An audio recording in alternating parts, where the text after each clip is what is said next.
All right, welcome back to the latest episode of Best Hour of Their Day. Fern and I are here giving a little bit of an introduction to the episode. Don't mind, there's chaos going on at CrossFit Rife right now. Cassidy, who's been on the podcast, is in the background doing some painting, which is interesting because a lot of people say that Cassidy and I are like a married couple, and we operate much better than that in many scenarios because my wife would never come in here. No, actually she would. I'm joking. But painting, so I tell you what, my wife and I don't do to get well together is projects like this. Like, we don't do projects together. It doesn't go well. I don't think there's any couple out there that can. I mean, when Roz and I fight, it's almost always like we're trying to do something in the house. We're trying to move something. You know, it's not a good look for a married couple. But I feel like there's some sort of Karate Kid type thing happening. Like, you're the Miyagi and you're teaching wax him to on, paint. wax off. Yeah, paint on. Like, listen, this up and down, guys. This attention to detail on the paint here is actually how you get good at teaching the snatch. Yeah, and like after, I don't get it, and then all of a sudden it's like, oh my god, I see hip extension. Yeah, one day you will. After you finish this, you're just much better at seeing triple extension. It works. So on today's episode, we have Brian Stites, and I did the interview, and I think it was really incredible. I think the guy got a lot of hate out there on the interwebs. I think a lot of people just jumped on the bandwagon of hating on this dude, but it was really insightful to see that he cares, he's passionate about CrossFit. I think, speaking of marriages, you text your wife or you email, and it can get misconstrued. Yeah, I don't know that it's necessarily fair for us to internet blast anybody. Like, we don't know the full context. We don't know what the intent was. We don't know how this person actually feels. We just know that there was some interaction which was blown, right onto, the Facebook world where all positive things happen. Exactly. And I think this is cool because it's an opportunity for him to deep dive in it and explain in depth, like, how he actually feels, which is the beauty of all this stuff. It's hard to express that in one post in Facebook, but this long form allows for actually people to express their thoughts, their feelings, their background, and really what it is that they're trying to convey to the world. So I'm happy that you got to do it. I'm happy that we got to give them the platform to talk about this because, this is definitely one of those things where, like, you could go down in history as like that guy, which is not fair. And I think he's been on a lot of podcasts recently for that reason. I think this is the first one that kind of gave him that opportunity to speak candidly and publicly. And I hope that everyone will stay tuned towards the end, because at the end, he really opens up. There are some tears shed. And I think it's really insightful into the type of person he is. And, not to let just a quick post on social media or Facebook influence how you feel about him. But before we get to that, Fern, you have a big day coming this weekend. I do have a big day, and I was kind of use this podcast as like a good example of that, which is like, we all make mistakes, right? And I think he would largely consider like there are some mistakes in there, and like, you make mistakes in marriages, and you make mistakes in partnerships, and you make mistakes, when you communicate with people, and it's the same here. And if you're trying to make up for a mistake, and you want to do something good for your spouse or somebody else, maybe I want to buy Cassidy a Groove Life ring. You should. I think it's time you put a ring on it. I'll put a ring on it. I'm going to put a ring on Cassidy's hand to cherish our relationship forever. But no, so like, again, like, I'm thinking about getting a new one and maybe matching ones for my wife and I, because our anniversary is on the 11th. It's on Veterans Day. So. Well, that's unique. Did you do that on purpose? Well, Veterans Day doesn't always. We did get married on purpose. Yes, everything about our marriage was intentional. So you did get married on purpose, which is a good thing. Now, you say you're going to get her a new Groove Life ring. What type of ring does she wear typically? Does she wear a metal ring? She used to wear a metal ring, but now she has a different one. But I'm thinking about just getting potentially matching ones for our anniversary. Oh, what colors would you go with? I don't know. I have this white one. I've been a fan of white for a couple of years, and I really dig this one. But maybe I'll get creative and maybe I'll do pink. I don't know. Ooh, pink for the couple. After last episode where we talked about Groove Life, and you were telling, all the military stories and the reason those rings are important. A lot of people hit us up and they're like, hey, yeah, I know somebody, like Fern was saying, that lost their finger wearing a metal ring, and it's really important to wear these silicone rings that stretch but ultimately break if you need to. So we got a lot of positive feedback on that, and Jess is still active duty. Yeah, she's still active duty, but more importantly, like the number of people that I know in the gym that leave their hardware here, like their wedding rings, engagement rings at the gym, because they don't want to wear them during a workout, like it's at least once a week, right? But then everybody that has like any of these Groove Lives, because it's silicone and it's comfortable and I can grab a barbell and not have to worry about my hand and stuff like that, they don't lose theirs because they can just leave it on for the workout. Well, and the positive for that is even should you take it off and lose it, it's guaranteed for life. Yep, They guarantee for life. will literally send you a new ring if you lose it. So whether you're celebrating an anniversary this weekend or you just want to replace your metal ring or your lesser quality silicone ring, check out Groove Life. And you can use the code BEST HOUR for 18% off your order. So Fern, you're going to use that code? I mean, it's a little late, isn't it? I mean, we're talking, you got to get that order in. It's never too late. Overnight shipping, dude. We're good. I feel like you live your life and your relationship with overnight shipping. The UPS guy probably thinks so.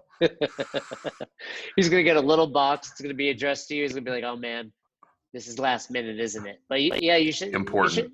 Say it's emergency. So you're going to get one for you, one for Jess, and one for Cassidy? Yep. Maybe I'll have all three match for us. Hey, open relationship. It's That's the way right. to go these days. It's That's the way to cool. go. So yeah, check out Groove Life. Use the code BEST HOUR, 18% off. We guarantee you're going to like it.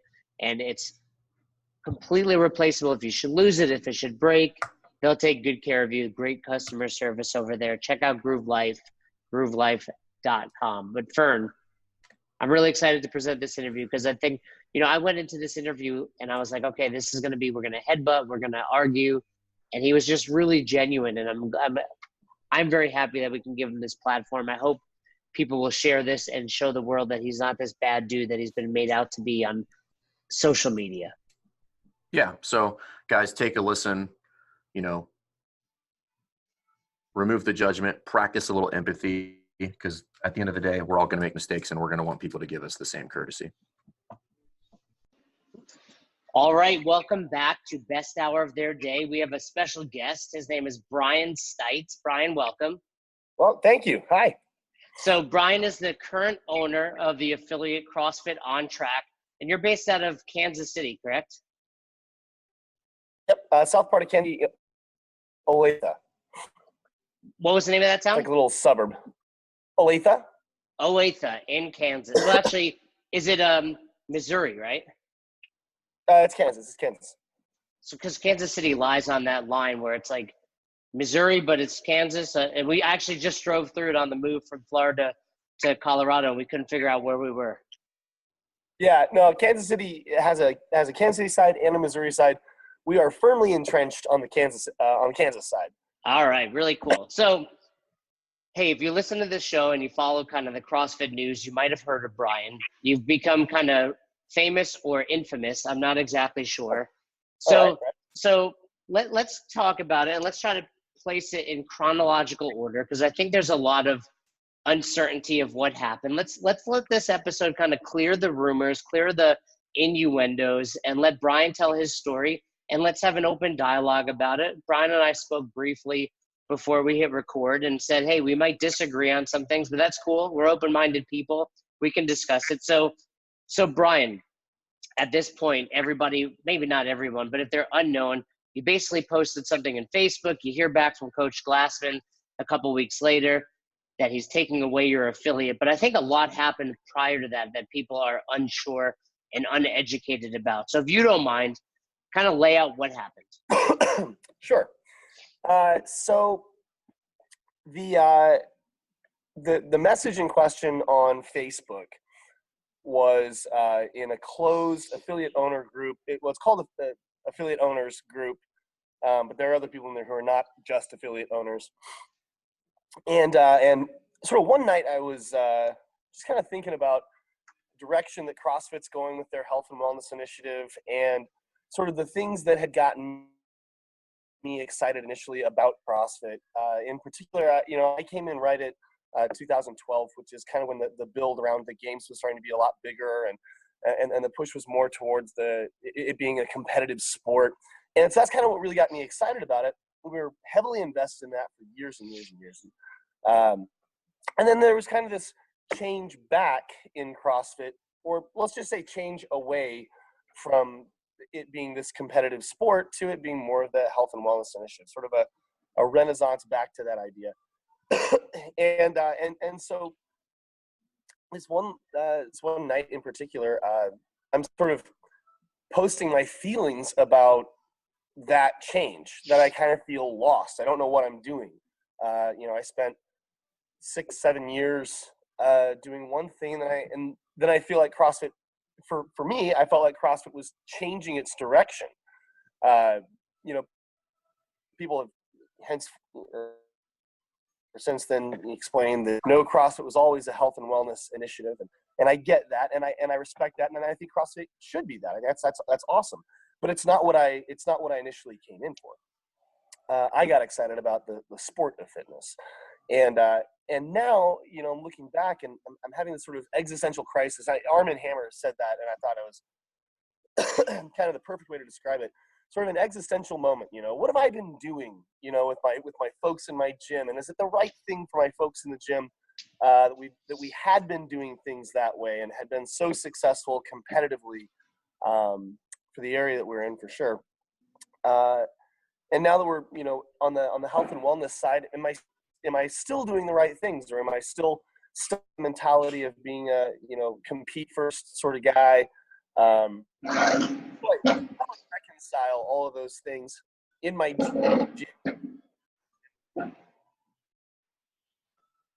I message off saying, I'm disillusioned with the whole thing, because I don't feel like the communication was very good to the affiliate owners. I feel like a lot of times CrossFit HQ makes edicts, and then that's the end of the communication. And when I have questions, comments, concerns, and none of them ever got addressed.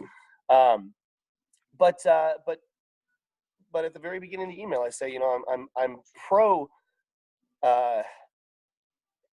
health and wellness. I think, maybe it's a change for the better. I have no issue with that. I feel like I'm just lost and confused about what's going on. And I get to the end of the message, and I say, so I need help. Am I still attached to CrossFit? Am I still doing CrossFit? Like, what's my identity in CrossFit? And I asked the other affiliate owners, who I thought that's what this group is populated by. I asked the other affiliate owners for help, for clarification, just kind of understanding where I was at, because I hadn't had that communication with a lot of other people in an open forum like that. So that was the initial email. And across the course of the message itself, some sort of rambling and ranting, like, I'm pissed that I was doing this, and that they say now it's not important. And I'm kind of pissed about the open, and like how it comes up every year, and they say, this is what fitness is, and here's your test for fitness. And it's like, this is not what wellness is for my people. This is what the sport of fitness was doing. And then you take 2019, the workout that was thrusters and pull-ups at the end of the year, right? Thrusters and chest to bar. And it was the first time I had ever not programmed an open workout for my gym, because it was such a bad idea. It was one of those things, like, I was like, you're going to get hurt doing this. I've had athletes try desperately to do X number of chest to bar pull-ups and with, not rhabdo, but something akin to that the next day. And I thought, this actually isn't healthy. They're saying that this is a health and wellness initiative, but this is not this. I wouldn't be preparing somebody for that type of test, a test of fitness, if I was concerned mostly about their health and wellness. And I had these athletes who would gnaw their arms off to try to successfully accomplish that test. And I said, that's not a good idea. And so it was one of those times where I felt like what they're telling us fitness is, and what they're saying that CrossFit is about, the health and wellness side, these things don't feel compatible. They don't feel that. And so anyway, long story short, and so I make against CrossFit in that regard. I say, there are other methods out there. Should I have been exploring those things? If my members' goals are just to get strong, and this is, there's backstory behind this. When I took my L1 certification originally, the approach to teaching it was very, very dogmatic. I remember sitting in this class, and I have it in my notes, and I asked, what about traditional strength programs like the Wendler 5-3-1 or a 5x5 or something like that are really well established strength programs? And the guy who was up in the front, and I love him to death, his name is Russell, said, no, there is no place for that. You only need to do CrossFit the way we are telling you to do it right now. That will satisfy all of your strength concerns, period. It was a very dogmatic approach. And I asked about programming strategies, and he said, no, it is singlet, couplet, triplet, rest day. That is all you need. That is sufficient, period. And so literally I came out of that meeting being like, there is one way to do CrossFit. And I didn't really agree with that. Now, in subsequent conversations, I've been talking to other people about how they program in their boxes, and strength biases and cardio biases and all kinds of different programs that they run kind of in parallel to the other CrossFit stuff. And I think we all kind of agree that, CrossFit is just making sure you're hitting all the possible domains of fitness kind of at the same time. But again, at the time I did my L1 certification, it was this very dogmatic, here is exactly what it is. You don't need anything else. And that is the end of the discussion. So Brian, let me stop you for a second. Let's talk about a couple of things. Okay. Great backstory. So for one, I couldn't have this podcast without correcting you on the fact that it's not actually a level 1 certification. It's a certificate course. So just for the record, if anyone's listening, your level 1 is not a certification. Your level 3 is. So okay. Neither here nor there, just giving you that. But I want to talk about two things. I want to tell people that are listening, if you're unsure what Brian's talking about, just Google his name. I'm sure it'll come up there. But basically, it was a long post. I'm sure there are some screenshots of it, just so the listeners have some reference. And I will say, in fairness to you, I read through it a couple times. I can see why people think it's bashing CrossFit, but you were kind of posing a question. For the record, you weren't being just a complete disrespectful asshole about it. You're an affiliate owner, and you're putting it out there to other affiliate owners and coaches in that group, and just kind of trying to start a conversation when it kind of spiraled out of control. But my first question to you is, was there an email prior to that also went to Coach Glassman? Because I think you kept saying email versus Facebook post. So just for the chronological order of it, what happened first? Okay, so I love this part because I don't think it got covered very well in Arm & Hammer's discussion.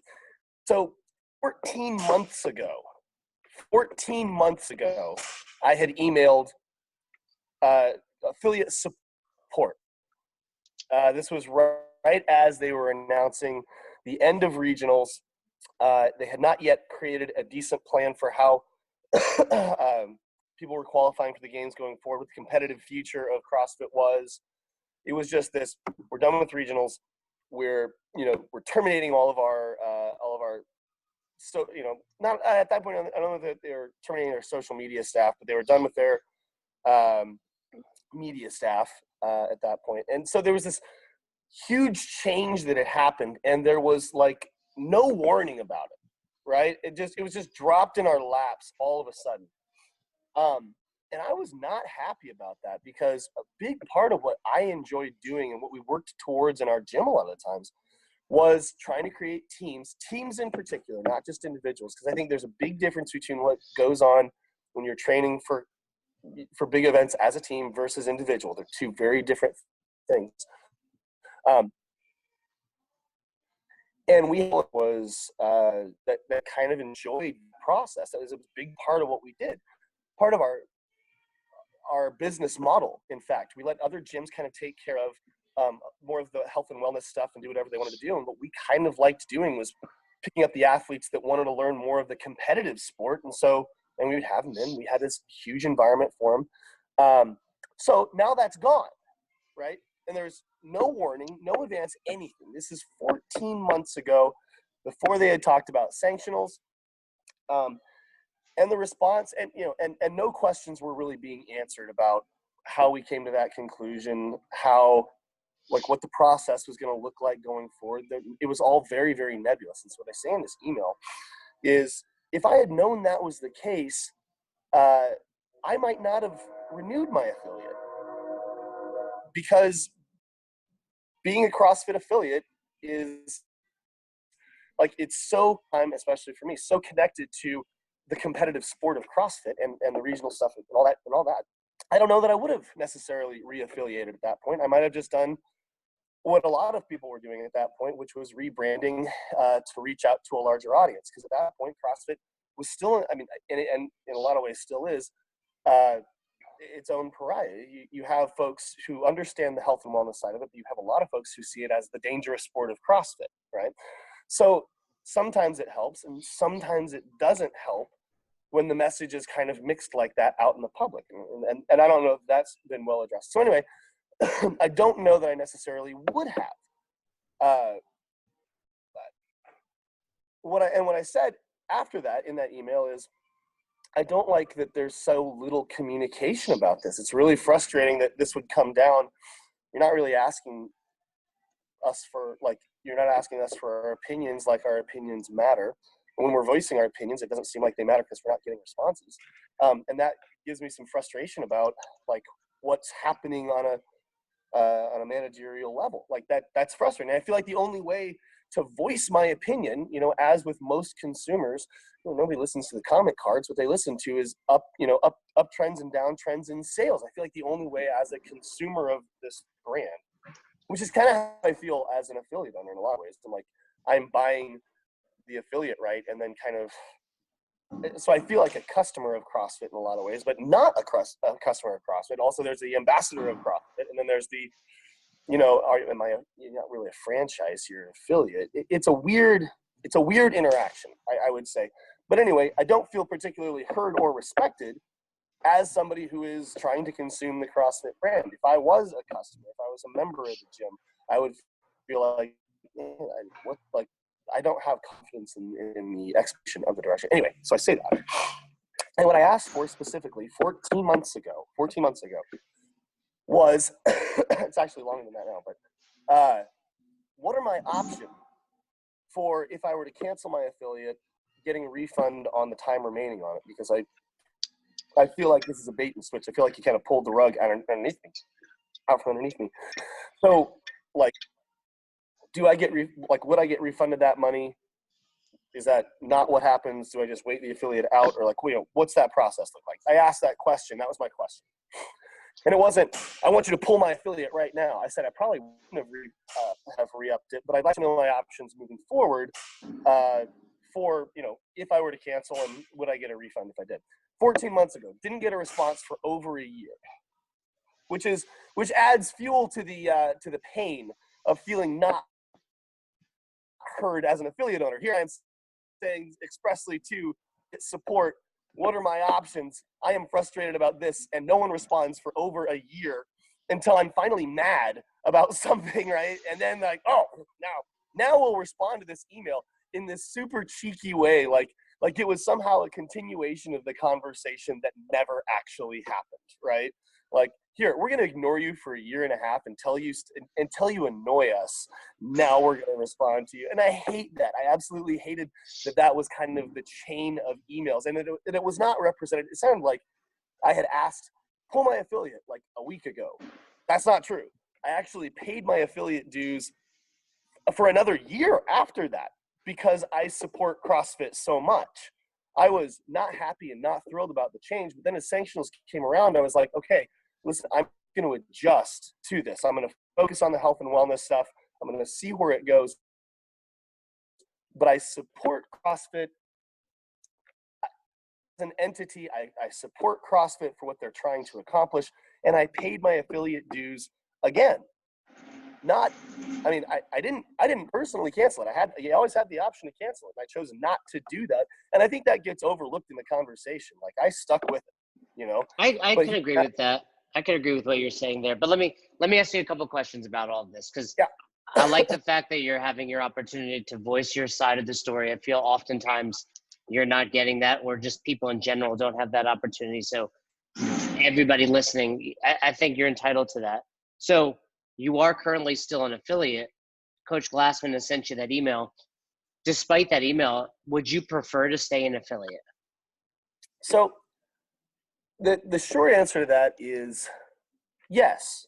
I would prefer to stay an affiliate. Again, and maybe you're asking for an answer. Short answer or long answer? Which one do you want? Well, give me the short. I mean, because a lot of what I'm hearing, and you're not unique in this, people were certainly upset when they made the change. And I think it's been addressed already that, hey, CrossFit has always been about health, about helping people. And Coach Glassman is probably the first to admit, I've heard him say it, and I believe his speech is going to be out from the affiliate gathering, that the game's kind of spiraled out of control and he's just reeling it back in. And there are people like you that dug it and really were into it. And, I was a box owner of 3 affiliates around the time you're talking about. And yeah, all my members were really pushing, to do more volume. I want to make regionals, etc. Yep. However, it wasn't ever my business model. I think, so a few questions I have is, how many members do you have, first of all, about? 150? Yeah. So, I mean, if you have 150 members, realistically, if you had to think about it, how many of them either truly care about competition or should care about competition? Because I think there's a difference there. Yeah. Oh, yeah. So at the height of when we were focusing on competitive athletes, out of 150, we probably had 75 or so that had any business thinking about regionals. From a enjoying the training perspective, having a chance to make it or contribute to a team, whatever that might be, 75, I would say, probably had any business thinking about regionals. That sounds very high to me. Oh yeah. Again, what we were doing at the time was, largely collecting all of the athletes in the area, in the Kansas City area, that felt like they wanted that next level of training. What we were doing was we were giving them an environment to do that, where we were allowing them to do a lot more with their time spent in the gym. So you're right. I think in a lot of ways that makes us a bit unusual. As far as people who have any business competing. And you understand what I say. There's a difference being, when I had my boxes, probably 20 people, maybe even more, you would do whatever the latest craze was, be a comp trainer, misfits or whatever. But in reality, 3 of them should have been. Sure. Right. So when you say 75, immediately I'm like, all right, 10 of them should have. There's a difference between I enjoy training hard too. I know though deep down I'm not making it to the next level. Yeah. So we had in 2016, between 2015 and 2016,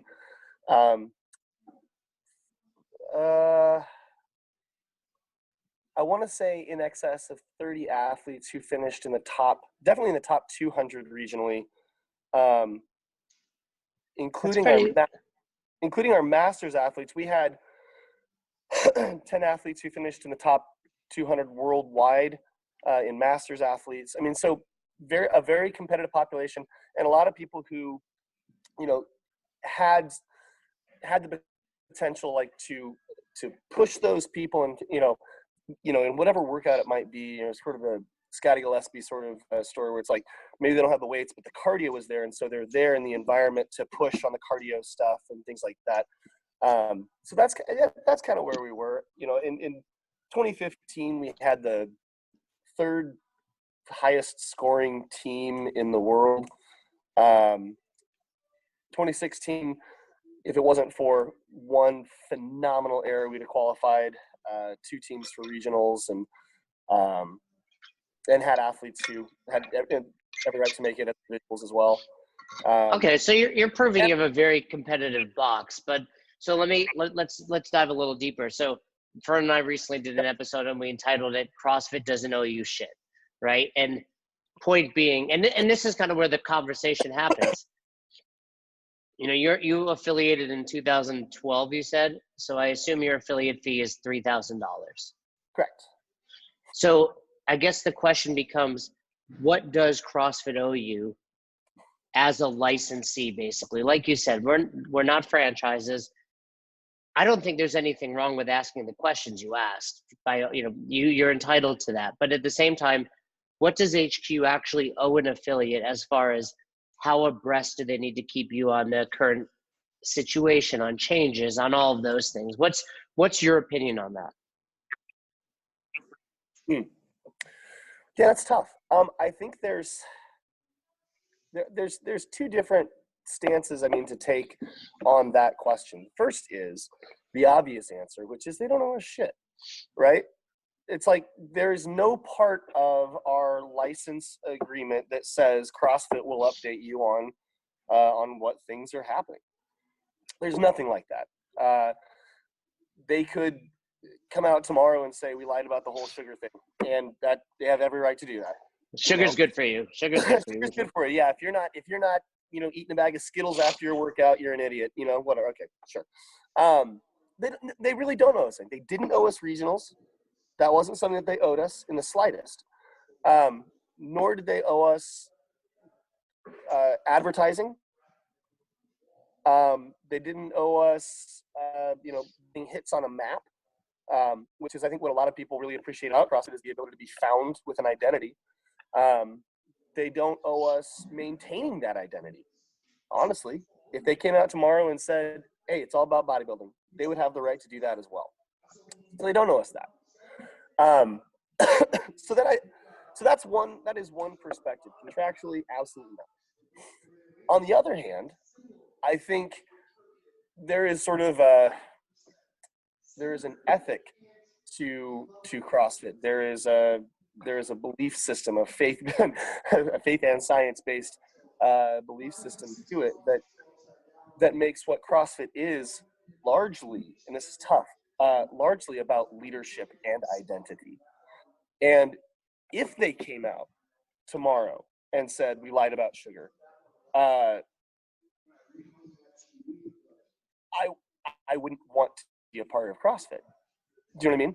If they came out tomorrow and said you need to be beating yourself to shit every single day, I wouldn't want to do CrossFit. If they came out tomorrow and Greg Glassman, if Greg Glassman showed up on TV tomorrow and said, I hate gay people and I hate Latinos and I'm excited about, California falling off into the ocean, I'd be like, I can't do CrossFit. This is the guy that I'm supposed to be following and listening to, and he has these beliefs that I can't get behind. Like, I'm out. I'm sorry. Well, you're not equating getting rid of regionals with hating certain ethnicity groups. I'm not. What I'm saying is, I feel like there's an ethos behind CrossFit, and I think that there's a message to it, and it's the message that we want to believe. And I think that CrossFit, if there was anything that CrossFit owes us, it is to give us the message, right? Like, don't tell us what to think because we're all fine doing that. But tell us, if you're out there being the leader and the example of what it means to be fit, how we are to best be getting fit, give us direction. Lead us. If you're gonna claim to be a leader, please lead. That I say. I'm sorry. Go ahead. Well, I guess what I'm hearing is it comes down to two really important questions to ask you and to ask yourself as an affiliate owner. Is one, did the message truly change, right? And that's a deep discussion. You came on in 2012. My first affiliate opened in 2007. When, I tell this story a lot, when I would watch the games, it wasn't watching the games, it was clicking refresh to see who on an Excel spreadsheet ranks where, did the model really change, or did the games just kind of take priority for a small time? Because, I don't think it was ever about only the elite. It was about the people that want to lose 100 pounds and change their lives. And then my second, in addition to that would be, why can't CrossFit on track, still be a competitive box, even if CrossFit is pushing more towards that health? Yeah, those are wonderful questions. So when we opened up, we did so. Initially I was working out of a Globo gym, right? I was a personal trainer there. They gave me it was a group fitness class in this tiny little room, no pull-up bars. You know, we had slam balls, no med balls, and those 1-inch barbells. Right, it's hilarious. And this thing online called CrossFit, and it looks badass. I did it a couple of times. I want to go get my level 1 certification, and I want to go certificate course. Certificate. Sorry, you're gonna have to forgive me for all kinds of You probably got that. Yeah. Go ahead. Yeah. As long as you keep buzzing me, I'll remember. So I took the course. I taught it in this gym, and it wasn't for elite athletes. I made it. I mean, it was a class for everybody, and we just tried the weirdest stuff. I mean, I remember pushing a car around a neighborhood with hills. I mean, chasing it downhill and like nearly getting crushed by it going uphill. And man, we just had a blast. And then the gym owner said, we need you to charge more for this. And we need to make it more and more and more selective, more and more for just the people who can afford it. And I was like, in that moment, I realized I want to be able to reach more people and help more people than the gym was going to allow me to do. It cost $1,200 a month to train with me, which really, it made for a really small population of really wealthy folks. But there was more people that I wanted to help. I had this guy, Kevin Sage. He weighed 600 pounds when I started him, and to this day, he weighs 225 pounds. You know, awesome, nice job. And we did that not by being a competitive gym, but by being a community that really cares about fitness and that wants to see the best for their people. And that's how that's how we started. And that's how honestly, that's how we continue today. So CrossFit, it was real easy to get pulled in the direction of the competitive athletes. It's fun. It was exciting, and we did that. And I think, and CrossFit did it too. CrossFit was pulled in that direction. A lot of media, a lot of marketing, a lot of all that kind of typing, which was, all that kind of stuff.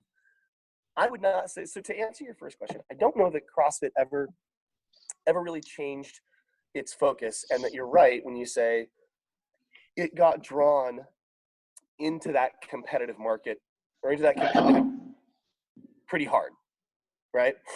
Doesn't mean that CrossFit ever changed, but kind of where all the attention was going may not have been in the spot that everybody that we wanted it to go, right? I mean, that especially, and I hear this a lot from the folks who came around in 2007, that CrossFit hasn't changed anything.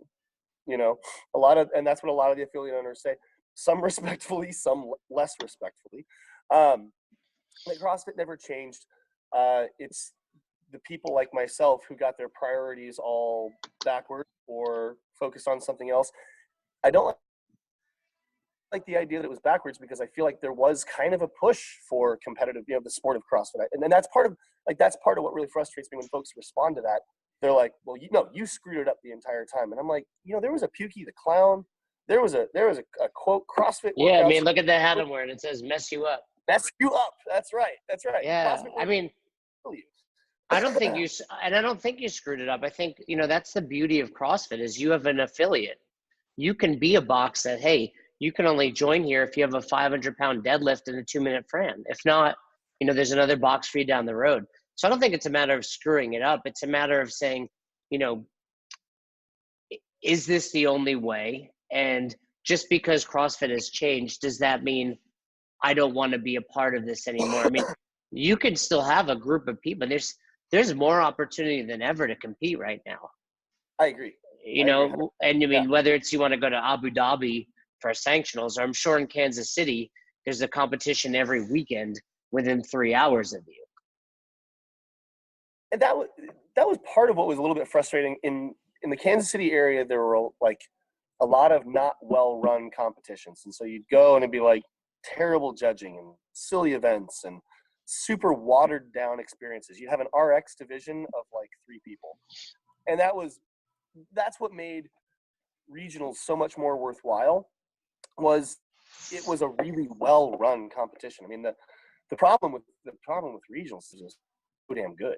And now a lot of the sanctionals are really, really good. Like we did Granite Games. I think we're gonna do Wadapalooza. We're gonna do all the ones that I think in the States for sure. I don't love traveling very much, but I'll travel for something that's great.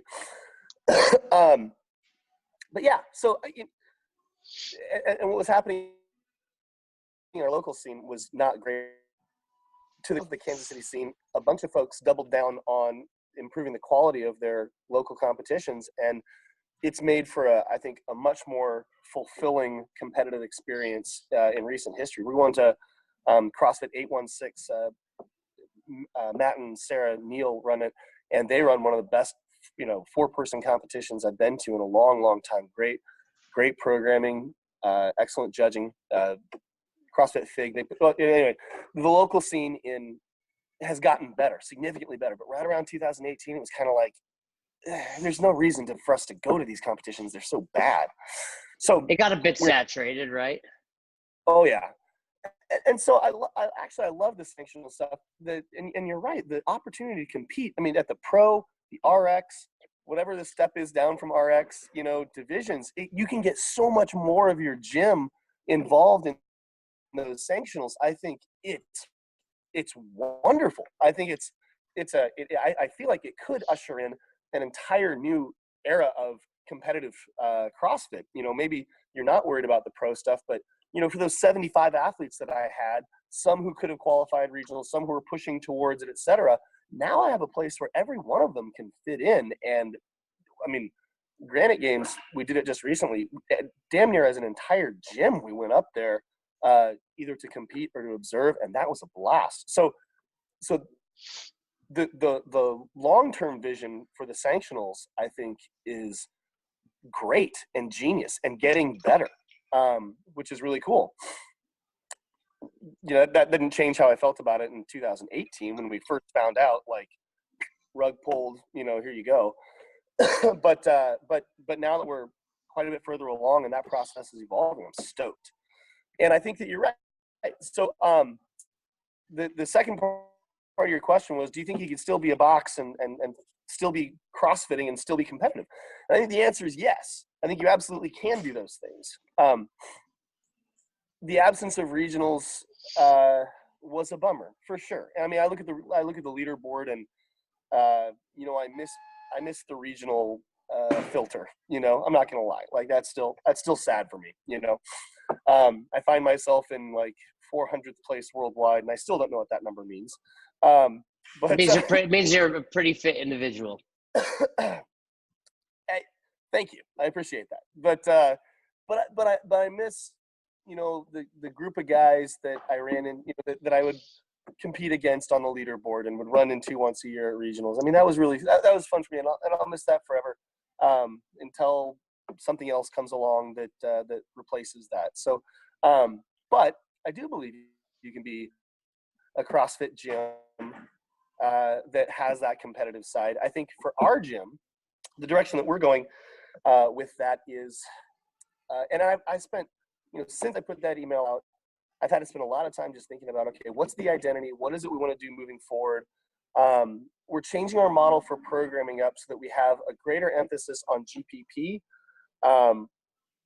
which I think is good. It's going to take a little bit of adjusting. I got to get people to kind of buy into it now. We're going to turn all of you guys into, competitors to, we're still going to be athletes, but we're not going to worry about your muscle up quite as much. We're going to worry more about your health and your wellness. We're going to make more time for stretching and stuff like that. So I'm going to adjust more of the gym to do that, and then have kind of add-ons built into it that allow you to explore more of your individualized goals. And in those things, I'll probably use, old school, non-traditional methodologies. If somebody wants to put on size in their chest, I'm probably going to put them on a bench press program. No big deal. Or if they want to do competitive CrossFitting, I may have some different WODs for them to do on certain days. If they want to work on their handstand walk, I'll put that in some of their pre-workout kind of stuff. So I think there's a way to adjust into that We're working on that.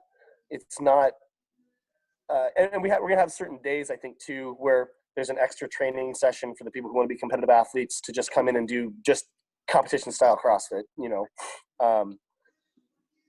It's an adjustment. So here's the reality, for those listening, it sounds to me like you're making the push towards CrossFit Health just like CrossFit is. It's just taking you kind of that moment. And again, to reiterate, I don't think there's anything wrong with what you did. You kind of question what was going on. In retrospect, I'm sure you might read through that email and say, hey, some of this came out as a little bit accusatory or rude. It is what it is. It's always hard to interpret texts and emails. That's why I fight with my wife when I text, right? And I say, let's talk in person. So I think there's always that aspect to it. So, I'm glad to hear that you're doing this. And I truly hope at the end of the day, I don't think Coach Glassman is going to be listening to this episode, but I think if he did, he would say, okay, this is just a loyal affiliate that wanted a little more kind of direction for us. And I think he could appreciate that and say, hey, he is learning, he's making the changes, and I have the ability to be more impactful on my community in Kansas City. So I'm glad to hear that. A question that I have for you that I think a lot of affiliate owners need to consider is basically everything you're talking about is the beauty of an affiliate.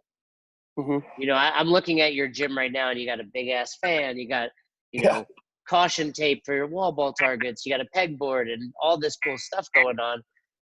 If we were a franchise, it would be like, hey, you have to open at this time. Your colors need to be this. Here's your uniform. By the way, this is the programming. So we want kind of the best of both worlds. So, with everything you're saying, it's like you love the fact that we're an affiliate, but you want the direction of a franchise. So where is that? Where does that lie for you? Yeah, that's a great. I love that question. I love the freedom to. I love the freedom to do whatever it is that I want to do. It puts success or failure in my hands perpetually. The difficulty, the struggle, I think, is with something like regionals when it was, that was a decision that came down from on high, and there was no input, there was no place to put input or etc. That communication is hard to deal with, right? But again, as a licensee versus a franchise, there's no it's the question you asked earlier, what does CrossFit actually owe you? And they don't owe me an explanation, right? But I think that's kind of like that. There's that middle ground where you would like a better explanation, or at least some reconciliation. Like, yeah, you know what? We did that. Just the simple not everybody needs the perfect answer to be told, yes, you're right. But it sometimes it's nice to just be acknowledged. You know what I mean? Like, you know what? Yeah, we did that. We got pulled in a direction that was not health and wellness. It was sport. And now we're course correcting. Honestly, if somebody came along and said that, it'd be a lot easier to get on board. Honestly, and in fairness, I think that message is being put out there now. I know Coach Glassman's speech at the affiliate gathering, the 10-year affiliate gathering in Whistler, like a month ago, is going to be put out at some point on CrossFit.com, and people will have that. And I got to see him speak again at the Trainer Summit, and it was reiterated. I think that message is coming. I think sometimes people underestimate how hard it is to run a business people forget. It's 2019. It was, only 14, 15 years ago when it was one affiliate and a workout thrown on, a subpar website. And, it's hard. CrossFit is still in its infancy, and it's changing the world. And, I can empathize with an affiliate owner in your situation wanting more, but I can also kind of see behind the curtain and realize there's a lot going on. And I think the more patience we have, it will come to fruition in the short time, within a short time. But again, I don't want to beat on a dead horse. I think you're entitled to ask those questions. And again, I hope that things can be rectified for you. What has been the outcome so far at the box level, or from people reaching out? Other than this podcast, you've been featured on a couple podcasts, but What else has gone on at the box? Have you seen any ramifications of it there? So we still don't have any clarity about, so we got the email from Glassman that said, we're going to pull your affiliate, or at least that's what it sounds like. But that was the last time that we've gotten any communication. So I had emailed him back and said, please, I want more clarification, and I'd like to be able to clarify for you what it is that we're doing in this box. And I suggest let's hold this, decision in abeyance until we can actually communicate with each other. Nothing's back since then. But so I don't know. I mean, about as far as that's concerned, if he's pulling my affiliate, I haven't gotten any paperwork on that. If he was mad and is still mad at me, I don't know. Like you were saying, it's hard to read emotion via message. You can read the message he sent me in a totally like calm demeanor, like, we want to help you, we want to end your affiliate, make sure you're doing the right stuff. You can read it in an angry tone, like, screw you and your face, but so who knows. But we haven't got any official word. We haven't been taken off the website or anything like that. So maybe what's going on is they're letting us run out our contract and revisit it then, or maybe I have no idea. The short answer is I have no idea. As far as my gym is concerned, some good changes have come about as a result. Just in general, we've done much in terms of creating sales, right? We've always just sort of been word of mouth, and that's been fun. But as we started looking up, looking at what's going to happen once people don't find you because you're a CrossFit affiliate, you start raising questions about, do you have a sales funnel, right? That's very, very hip terminology right now. And we don't. So we're sort of revitalizing and revamping what we're doing from a business perspective to make sure that we consistently have business one way or the other. I think that'll actually make us a better business in the long term. I always do this, but we are consistently pulsing our members via surveys and interviews and things like that for, okay, what is it that you really want? What are your goals? So that we're always trying to do that. We're always trying to modify how we program and what we prioritize based on what the people are telling us they really want. Well, I want to lose weight. Here's what we're going to have to do. I want to look good naked. Okay, you're going to have to do. We try to match goals to needs. So we do that the best we can. And as it's just one more opportunity to do that and make sure that we're on the right track for the people that are here. Like I said, like I talked about before, the programming strategy is going to change up just a little bit. It actually, I feel like it actually makes us more in line, like you were saying, with the health and wellness perspective, or that approach. But that's just because we have more people now who need that in particular, and so that's the direction that we're going. And this sort of profits and an idea for making our gym, making some of the training that we offer, especially for certain folks, even more individualized than we had made it before. So it's another opportunity to make a better business than we had before, and still cover all of our bases. Nobody in the gym is concerned about whether or not we're it. Our members, honestly, I don't know that they necessarily care a whole lot. If there's CrossFit in front of the name, or if it's fitness on track, or if it's on track, well, they just care that we're here and we're taking care of them, and they're serving their needs, or they're getting their needs served. The competitors, obviously, are probably the competitors, I would say, are the ones who are most concerned with us not being an affiliate, because they so emotionally attach themselves to CrossFit, which is counterintuitive to the push, right? It's like, but so, psychology is what it's going to be. My direction for the gym, if they let us keep the affiliate, I'll keep paying for it. Again, it sounds crazy in light of all of the exciting drama, but I support CrossFit completely. Like, there are things that are frustrating about it. You love your mom, right? but there are going to be things about your mom that frustrate you from time to time. You're like, Mom, stop like coddling me, or whatever it might be, you know. But you still love your mom and you support your mom. Well, I feel the same way about CrossFit. I love CrossFit. I really do. It's done way more for me than I could have ever asked. You know, so I don't know if you know much about me. A long time ago, I was a researcher in clinical psychology, and we came up with a treatment strategy for depression. Depression is this huge epidemic, right? And we looked at what's going to be the most effective way to intervene for people who are depressed. And we created this treatment strategy called therapeutic lifestyle change for depression. Steve Alardi, look it up. It's amazing.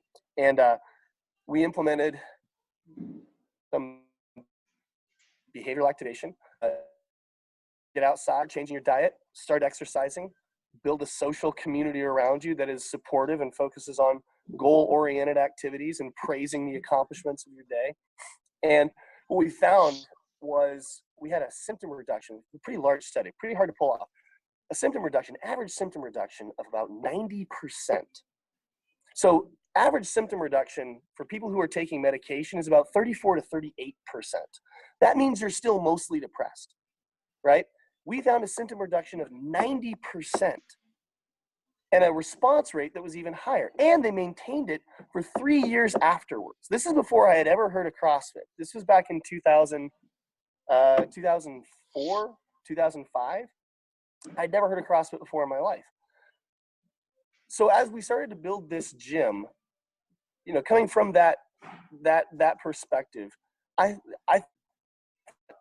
CrossFit is going to cure depression. That's what's going to happen. Like diabetes, yes.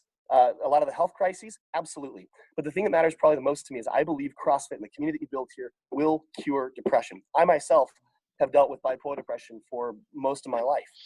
And it is the community, the exercise. Oh, and very interestingly, the most important component, I actually did my master's thesis on this, most important component of that therapeutic lifestyle change was the exercise portion, right? Fascinatingly, if you adhered to the exercise, that predicted that you were going to get better more consistently than anything else, right? And that has been the thing that has kept me healthy for a long, long time. And I don't medicate at all. I'm one of those super lucky people who, like, not quite full on mania, they call it hypomania, but lots of depressive episodes. And it is thanks to the steering CrossFit that I haven't had a single episode of that for, I mean, we're at 10 years. It's insane. Those are better results than anybody has ever had taking medications. So I owe CrossFit a lot. That's what I mean to say. I owe CrossFit a lot. I know a lot of people owe CrossFit a lot. And I think there is an opportunity with CrossFit to not just change the world in terms of our health markers, but in terms of our mental health markers. I think we also have the capacity to change the world. And I want to support that every single day. Okay. Well, so I certainly, I mean, that story is really, you know, amazing. And I hope that people are still listening to this episode and hear that, because it sounds to me like, first of all, I mean, congratulations on that for yourself and for all the people that you've had the, you know, privilege of influencing in there. That's a tremendous, you know, I have my master's in psychology as well. And I think that's really awesome stuff. And, you know, as you're saying that, what it really sounds like is CrossFit Health, right? So, you know, this whole story sounds to me a little bit, you know, and I hate to diminish it and downplay it and kind of ruin a good story, but it's like, hey, this is just a box owner that wanted a little more information, put it out there. And, you know, a lot of people, you know, came at him for the wrong reasons without knowing the truth behind it all. So isn't that how that works? that is unfortunately, you know, the world we live in. But I'm really glad that hopefully I gave you a little bit of a platform to came on here, you know, and best hour of their day is all about that. And we really hope it did that for you. Absolutely, dude. I really appreciate the time. I don't think there's anything more to really add to that, because I think that was a great way to kind of, you know, end this whole thing. You know, I just hope that everyone listening heard that part of it and realizes, hey, Brian is not this delusional, crazy person that just wants to beat people down with volume and is mad about regionals, but he's someone that actually still cares about, believes in CrossFit, and just had a couple questions. And I hope some of the higher ups at HQ, and I'm sure, people can pass this along to them, hear your story and realize, hey, this isn't a bad dude. This is just someone that's really, trying to help other people and change their lives. Do you have anything else that I can let you add to that? I don't. If you're not careful, I'll talk for another hour and a half. So yeah, I'll let you talk a lot, but I think it was important for you to get your story out. Like I said, I listened to a couple other podcasts, was trying to keep up with everything, but I think at the end of the day, hey, you just need a platform to get it out there. That's what this podcast is all about. Like I've said, Fern and I are super pro CrossFit. We care about it. It's part of our lives. We, work for the company. We travel every weekend preaching it. That'll never change. And I think, it's important for us to let other people kind of step up on their box or pedestal, if you will, and talk about it. So thanks, man. Yeah, I really appreciate it.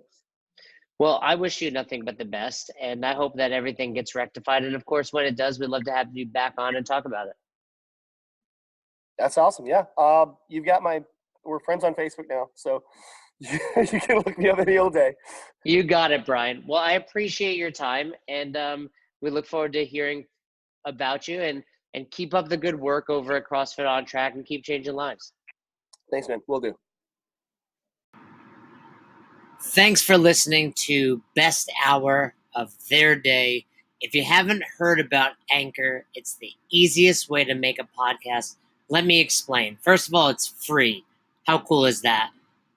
There's a creation tool that allows you to record and edit your podcast right from your phone or computer, so it becomes super simple. Some of these episodes with Fern or Todd or myself chatting with one another, we've done right within the app itself. Anchor will make it easy to distribute your podcast to all platforms, Spotify, Apple, and many more.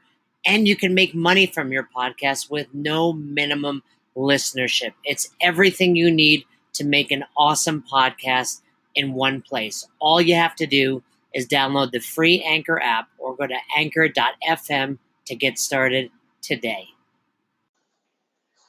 Come on, who doesn't have Spotify at this point?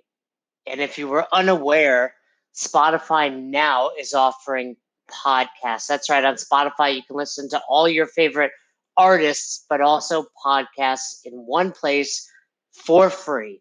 Spotify has a huge catalog of podcasts on every topic, including the one you're listening to right now, Best Hour of Their Day. On Spotify, you can follow your favorite podcasts so you never miss an episode. Premium users can even download episodes to listen to offline wherever you are, something I always do before I hop on a plane. And you can even easily share what you're listening to with your friends on Instagram and other social media platforms. Here's the deal. If you haven't done so already, be sure to download the Spotify app, search for Best Hour of Their Day on Spotify, or browse some other podcasts if you want. You can find them in your library tab. And also make sure to follow me so you never miss an episode of Best Hour of Their Day. Thanks again for listening to Best Hour of Their Day. We hope you enjoyed this episode. And if you did, one more time, please leave us a review on Apple Podcast and send us any feedback you have to @besthouroftheirday on Instagram and besthouroftheirday@gmail.com if you want to shoot us an email. We appreciate you. Thanks again. Have a great rest of your day.